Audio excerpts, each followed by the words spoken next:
Hillary Clinton has announced she's ready to come out of the woods. Mrs. Clinton's remarks at a recent St. Patrick's Day rally referred to the fact that she has spent a good deal of time walking in the forests near her ex-urban home in Chappaqua, New York, ever since her surprising and humiliating and crushing and well-deserved and humiliating and sort of hilarious and totally humiliating defeat by Donald Trump in her bid to become the first utterly corrupt female president of the United States. In the wake of that election, disappointed Democrats have reportedly been taking pilgrimages to Chappaqua in hopes of catching sight of the reclusive Mrs. Clinton in the woods. The Democrats, who had been absolutely certain Mrs. Clinton was going to win the election, hiked into the forests where they were absolutely certain they would see elves, fairies, and unicorns, as well as a socialist system that works.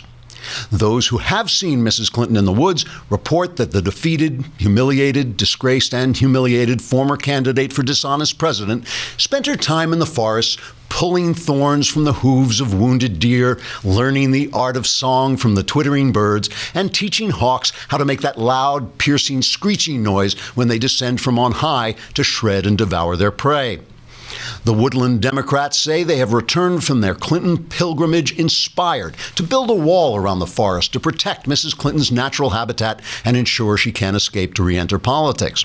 But Mrs. Clinton says she has now healed the emotional wounds she suffered during her humiliating and crushing and humiliating humiliation and also defeat, which was very humiliating.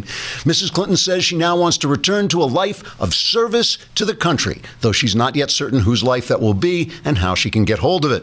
But Mrs. Clinton's wounds from her unprecedented and humiliating defeat have not just been emotional and humiliating, they've also been financial, not to mention humiliating. Shortly after Mrs. Clinton lost her bid to become the first soulless female communist president, donations to the Clinton Foundation reportedly dried up as donors realized the humiliated candidate would no longer be able to sell her political influence for cash since she had no political influence after her humiliating defeat. However, word that Mrs. Clinton would be returning to public life. Word that Mrs. Clinton would be returning to public life could change all that, as Democrats can be expected to rally around her, calling for her to once more enter the political fray and lead them to disaster. That should fill the gap until her daughter Chelsea is ready to enter political life and lead Democrats to a whole new generation of humiliation and defeat. Meanwhile, back in the woods, visitors have reported seeing squirrels, deer, and raccoons gathered in forest groves to drink champagne and smoke celebratory cigars. As one chipmunk told reporters, quote, "We thought she'd never leave. That screeching hawk noise she made was absolutely hellish," unquote. Democrats have formed a committee to see if the chipmunk should run for president. Trigger warning, I'm Andrew Klavan, and this is The Andrew Klavan Show. I feel hunky-dunky, life is tickety-boo. Birds are winging, also singing hunky-dunky-doo. Ship-shape, tipsy-topsy, the world is zippity-zing. It's a wonderful day, hurrah, hooray! It makes me want to sing. Oh, hurrah, hooray! Oh, hooray, hurrah! Well, that was totally Cynthia's fault. Cynthia Angulo, who does the illustrations to our openings. The third time that Hillary Clinton came up, I just couldn't get through it. But believe me, it would have been really funny if I had been able to. All right, it's Mailbag Day. Hooray! All your problems will be solved and your life changed, possibly for the better. But first, we have our wonderful sponsor, one of my favorites, Blue Apron. And here is Cartoon Klavan to tell you all about it. Basically, what this is like having a restaurant in your home. Not the kind of restaurants my listeners go to, where the food is inedible, but the waitresses aren't wearing any clothes. But these are places like nice people go to, where the food is really good. What they do is they send you, it's about $10 a meal, and they send you all the ingredients you need in exactly the right proportions. And it's easy after that. You just sit back and watch your wife make the meal. But every now and again, you have to get up and chase her around the room. Maybe that's just in my house. I'm not sure. You just go on blueapron.com/Andrew, and they will give you the first meals for free, no delivery charge, nothing, so you can taste them yourself. It really was terrific. I mean, I'm not joking. It was great food. Blueapron.com/Andrew. It's a better way to cook. Good stuff. I like that cartoon, Klavan. You should do the whole show. He never cracks up. So you may have noticed the stock market kind of plummeted yesterday, and I think the reason that it kind of plummeted is because our president is having a little bit of trouble, and what they're afraid of, I think, is that conservatives are going to tank Trump care. They're going to tank the Ryan fix to Obamacare, and that means that all the other stuff, the tax reform and the relief from certain kinds of regulations and stuff, all that stuff's going to get backed up, and it's not all going to come together. That's why the stock market has been climbing, because of all the optimism. So Trump has put his credibility on the line. He met with conservatives who are not happy with this health care bill. He apparently joked with some of them that he was going to crush them in primaries. But he basically told the people, he had that rally in Kentucky a few days ago, and he told the people that this is going to happen. Here's that cut. Thursday is our chance to end Obamacare and the Obamacare catastrophe and begin delivering the reforms our people deserve. Big thing. Then we get the tax cuts. Big thing. And remember, we're going to negotiate, and it's going to go to the Senate and back and forth. The end result is going to be wonderful, and it's going to work great. And it's going up. It's supposed to go up for a vote Thursday. Paul Ryan can always pull it. But right now, the conservatives in the House are saying they have the votes to block this, and they will. And my concern about this is not, I don't think this is a great bill. I think it's a mess. I think my personal opinion is they should pass it, make some changes, pass it. Then the Senate will pass their version, which will be totally different. They'll sit down, they'll iron it out, they'll have a chance to build something that might be close to decent. I think that's important. I think it's important because of Trump's credibility. Let's just take a look. Here's Joe Scarborough and Jim Jordan, and Scarborough is saying, oh, well, they always threaten you that you'll lose your majority if you don't do what we say, and Jordan responding to that. The trick they always tried on us was, if you don't pass this bill that leadership crafted in the dead of night and jammed all of these things into, and if you don't pass it tomorrow, the Republican majority is at risk. Do you want to do that? Argument never worked then, and I find it hard to believe that it's going to work now, is it? No, it's not going to work now because they rolled this bill out 3 weeks ago. They didn't allow any witnesses to testify in the hearings. No amendments were allowed to be offered except the manager's amendment, which is a leadership amendment and only makes technical changes. And they said it's a binary choice, which is not how the legislative process is supposed to work. So you're exactly right. Our job is to do just what Mark Meadows said, to do what we told the American people we were going to do when they gave us the privilege to serve. And this bill doesn't do that. This bill does not repeal Obamacare. And that fundamentally is why we're opposed to it. And unless it changes, I do not see the votes there to pass this legislation.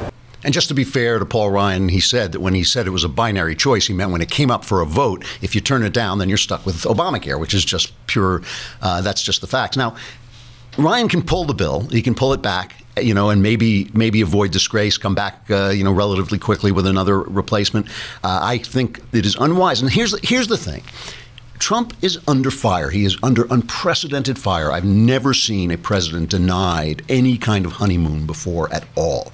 And part of it is his own fault. He's got a big mouth. This stuff, when he said that Obama wiretapped him, I think that's closer to the truth than people are granting. Obviously, Comey says he's been under investigation. Their campaign has been under investigation since July. So clearly there's been surveillance from the New York Times reports and the Washington Post reports. It's all mentioned that stuff. And it seems obvious to me, well, it's a fact that someone unmasked Michael Flynn's name illegally. That's a felony from surveillance on the Russian ambassador when Flynn was caught up in that surveillance. You're not supposed to reveal any American caught up in surveillance. Clearly, Obama misused this information. The Obama administration abused the information. So there's more to what Trump says than people will grant him. Doesn't matter. Doesn't matter, guys. The president of the United States, when you accuse the last president of wiretapping, you got to be exact. You got to be right. He has hurt himself. The Wall Street Journal has a devastating attack on him in there, and they've been fairly supportive. On their editorial page, they said, if President Trump announces that North Korea launched a missile that landed within 100 miles of Hawaii, would most Americans believe him? Would the rest of the world? We're not sure, which speaks to the damage that Mr. Trump is doing doing to his presidency with his seemingly endless stream of exaggerations, evidence-free accusations, implausible denials, and other falsehoods. The latest example is Mr. Trump's refusal to back off his Saturday morning tweet of 3 weeks ago that he had found out that Obama had wiretapped Trump Tower. He has offered no evidence for his claim, and the president clings to his assertion like a drunk to an empty gin bottle, rolling out his press spokesman to make more dubious claims. You know, so I understand that Obamacare repeal is important, but I just want to show you how damaged I think this president will be. And this president, look, I've detailed my troubles with Trump endlessly, but this president's agenda right now is not just a conservative agenda, it's almost a conservative dream agenda. You know, even the stuff about infrastructure may bother some people, but some of this stuff about rolling back regulation, obviously Neil Gorsuch, his Supreme Court pick, this is great stuff. I just want to show you, just for a few minutes, how the press is working so hard to damage this guy and stop him dead. And of course, the press, when I say the press, I mean the Democrats, because that's who the press is. I want you to remember Klavan's first rule of mainstream media coverage. I've said this again and again, but it's always worth repeating. Whenever the prejudices and illusions of left-wingers are confirmed by an individual incident, the incident is treated as representative. When left-wing prejudices and illusions are contradicted, the incident is considered an aberration, and treating it as representative is deemed hateful. And that brings us to this horrifying rape in a Rockville, Maryland high school. And I'm not going to go into the details, but a 14-year-old girl was forced into the boys' room by two illegals, right? Two students who were here illegally. They were 18. One of them's 18 and one's 17. And all of them, the 14-year-old girl, the 18-year-old, and the 17-year-old, were all in the 9th grade because these illegals couldn't speak English, so they couldn't move up. They forced her into the boys' room. They raped her as brutally as, you only have to use your imagination. Sean Spicer, well, so this, as far as I know, I may not be exactly right about that, but the networks have hardly touched this. It just doesn't exist. It doesn't exist because of the first rule of mainstream media coverage. It can't be representative of the problem with letting people unvetted into the country, because then you would have to stop letting people unvetted into the country, and where would the Democrats get their voters from? So these kids got in. One of them was busted by ICE and released under Barack Obama's catch and release program, right? I mean, and even people on Univision, right? The please allow all illegals in station. Even one of them said, under Trump, under Trump's rules, this would not have happened. So there's basically an embargo on this news. At a press conference, we have to give props to the local Fox 5's Ronica Cleary, who gets the Going Off the Reservation award because she actually asked Sean Spicer about this. And here's Spicer's response. This is a tragic event, and it's horrendous and horrible and disgusting what this young woman in Rockville went through. I can't possibly imagine. So first of all, let's remember the human side of this, that this is a tragic event that no child, no person, no parent should ever have to deal with. Schools should be a place where a parent puts their child on a bus or drops them off or sees them off and knows that they're safe. I think it is troubling, and I think further to your question, the president recognizes that education is a state-run and a local-run issue, but I think it is cause for concern what happened there. So I hear you about it being a state issue.